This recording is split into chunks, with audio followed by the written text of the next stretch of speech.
15 से 20 मिनट के अंदर डीसी साहब 15 से 20 मिनट के अंदर डीसी साहब जेल अधीक्षक के रूप में आ जाएंगे। एक मैसेज हमारे पास में आया है कि डीसी साहब और एसपी साहब डेलीगेशन के साथ मिलना चाहते हैं। वो डेलीगेशन आप लोग तय करेंगे कि कौन सा डेलीगेशन।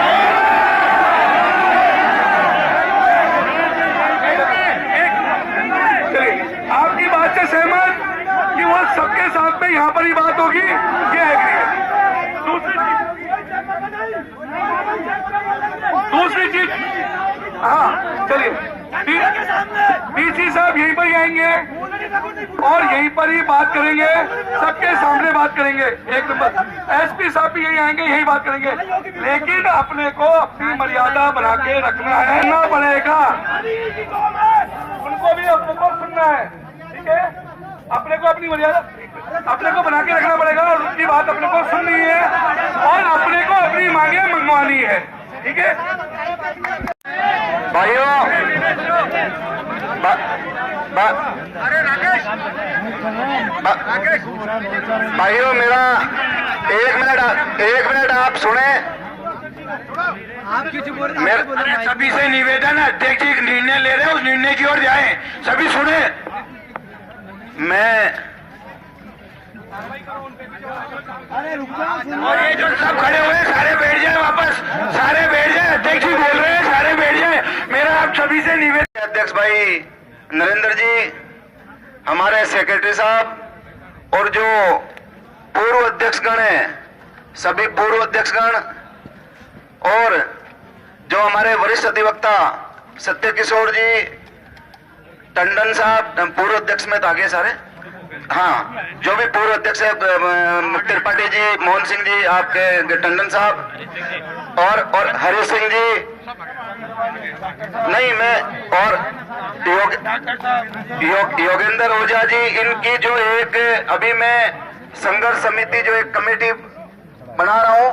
आप सब लोग, क्योंकि अपने बीच में जो क्या करना है, ये हमारी जो मांगे हैं, उस मांगों को कौन कौन सी मांगे तुरंत मानी जाने वाली है और कौन सी मांगे सरकार के माध्यम से पूरी होने वाली है, और ये कमेटी अभी संभागीय आयुक्त और एसपी साहब दोनों यहाँ आ रहे हैं। उनसे सबसे आप सबका प्रतिनिधित्व ये लोग जो करेंगे और ये जो करके और आपको बताएंगे, और जैसा जैसा ये जो संघर्ष समिति ये कमेटी तय करेगी उसकी पालना अपन सबको करनी है। मेरा निवेदन है शांति से आप सब चीजें। संघर्ष समिति और जैसा भाई लोगों आप सबको विदित है कि किस प्रकार से पुरुषोत्तम जी पर एक कायराना हमला हुआ, और दुख इस बात का है कि पुलिस प्रशासन ने किस तरीके से इस केस को लिया।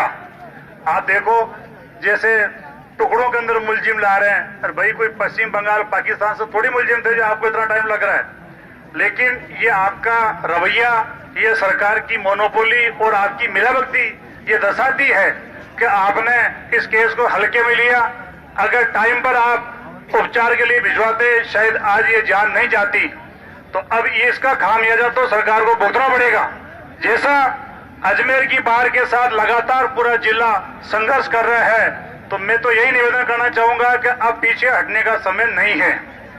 और जो आपने डिसीजन लिया 1 करोड़ सरकारी नौकरी का, वो मांग जब तक पूरी नहीं होगी, ये वकील समुदाय हटने वाला नहीं है। अब जहां तक जो बात है पर्ची सरकार की, तो अब इनको ये सोच लेना है कि इनसे जो टकराव है किस तरीके से होगा, और अगर ये रेगुलर इसी हट दरिमता के साथ सरकार अड़ी रही तो क्यों नहीं विधानसभा का घेराव किया जाए। और अब हटेंगे नहीं, चाहे कुछ भी करना पड़े, और पीछे मुड़ के देखने की आवश्यकता नहीं है। वकील समुदाय एक है, पूरा जिला, पूरा राजस्थान आपके साथ रहेगा। मैं ऐसी कामना करता हूं कि आपको चिंता करने की जरूरत नहीं है, लेकिन इस अपने को मुकाम पे पहुंचना है। इसमें किसी भी तरह के कोई आंदोलन को विचलित करवाने की कोशिश करेंगे तो उनसे भी लड़ना है, और हर तरीके से अपनी यूनिटी बनी रहे, ऐसी आशा के साथ मैं आपसे निवेदन करता हूं। वकील एकता जिंदाबाद। से लड़ना पड़ता है, ये आप बार बार देखते हैं। हम हर बार हमारे अधिवक्तागण अपने सड़क पर उतरकर अपने अधिकारों की मांग के लिए लड़ते हैं। आज फिर मेरे एक बड़े भाई को उसके निशंस हत्या कर दी गई। मैं घोर निंदा करता हूं ऐसे प्रशासन की, ऐसे शासन की, ऐसे पुलिस व्यवस्था की। क्यों हमारा एडवोकेट प्रोटेक्शन एक्ट लागू नहीं किया जाता, और क्यों इस प्रकार से असामाजिक तत्वों को हम पर हमला करने की छूट दी जाती है। ये लापरवाही है, ये लापरवाही इस पुलिस प्रशासन की। ये लापरवाही तानाशाही है सरकार की।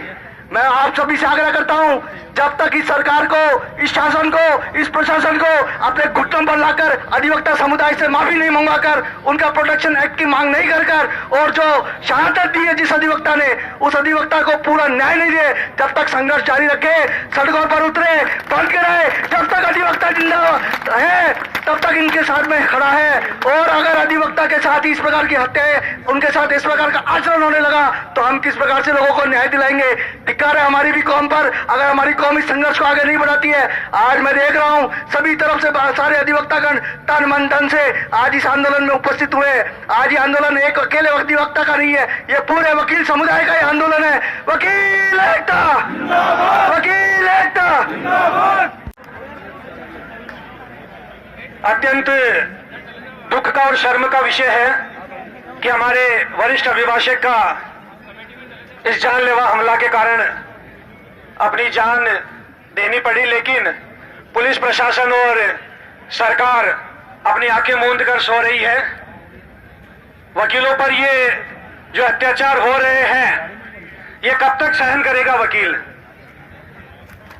अरे वकील तो वो चीज है जिसने अंग्रेजों को इस हिंदुस्तान से भगा दिया था। अभी फिलहाल ही काला कानून केंद्र सरकार जो लाना चाह रही थी, उसका पुरजोर विरोध करके वकीलों ने केंद्र सरकार को घुटनों पर ला दिया। तो ये पर्ची सरकार कब तक टिकेगी? पुलिस प्रशासन से मेरा निवेदन है कि वकीलों से टकराकर उनका गुस्सा जो है उसको आक्रोश में ना बदलें और तुरंत कार्रवाई करें। मैं किशनगढ़ बार की ओर से आप सभी को यह आश्वस्त करता हूं कि इस आंदोलन में किशनगढ़ बार का प्रत्येक सदस्य आपके साथ कंधे से कंधा मिलाकर दिन रात तन मन धन से तैयार है। अजमेर जिला बार के अध्यक्ष व हमारे जो पदाधिकारी हैं, पुष्कर बार के अध्यक्ष व पदाधिकारी, वे इस आंदोलन में जो नेतृत्व कर रहे हैं, उन सभी साथी अधिवक्ताओं को आश्वस्त करता हूं कि इस आंदोलन को जब तक अधिवक्ता संरक्षण कानून लागू नहीं हो जाता, जब तक यथावत रखें। साथ ही पुरुषोत्तम जी जाखेटिया के परिजनों को 1 करोड़ मुआवजे की मांग जिला बार की ओर से की गई है, वह सरकारी नौकरी की मांग की गई है। वो भी जब तक मांग पूरी नहीं हो जाती, जब तक इस आंदोलन को रखें। किशनगढ़ बार का प्रत्येक सदस्य इस आंदोलन में जोर शोर से आपके साथ है और हमेशा रहेगा। वकील एकता। पुलिस प्रशासन की देखिए गाड़ियां इतनी दूर दूर तक खड़ी हैं, इसी प्रकार से अंदर तक इन गाड़ियों का लवाजमा खड़ा है। लेकिन इतनी देर होने के बावजूद 5 घंटे में अभी तक कोई निर्णय नहीं हो पाया है। 8-8 घंटे तक अगर कोई निर्णय नहीं होता और पूरा सरकारी अमला यहाँ लगा हुआ है, तो ये बताएं कैसे एक हमारे शहर का दुर्भाग्य है कि हम कुछ नहीं कर सकते और इस पर कोई निर्णय नहीं होते। तुरंत इस प्रकार से डील का क्या उदाहरण पेश किया जाए। जुलूस निकालते हुए मांगे पूरी नहीं होने पर, पुरुषोत्तम जाखेटिया के निधन पर जिस तरीके से प्रशासन ने अपना रवैया अपनाया है, उसके आक्रोश में भव्य रैली और पीछे पुलिस प्रशासन की गाड़ियां हैं और वकीलों ने इसको बड़े रोष के साथ में प्रदर्शन में शामिल होकर रैली निकाली है। कल अजमेर बंद का आह्वान किया है और फिर उसके बाद में क्या कार्रवाई होगी वो हम आपको बताते रहेंगे। लेकिन जिस तरीके की हठधर्मिता के साथ में जिस कार्य को किया जा रहा है, देखिए आप प्रशासन की इतनी गाड़ियां और लवाजमा उनके साथ चल रहा है। ये कहा जा सकता है कि एक समझदार व्यक्ति के साथ किस तरीके की हरकत होती है, तब लोग अगर जागृत होते हैं तो क्या होता है।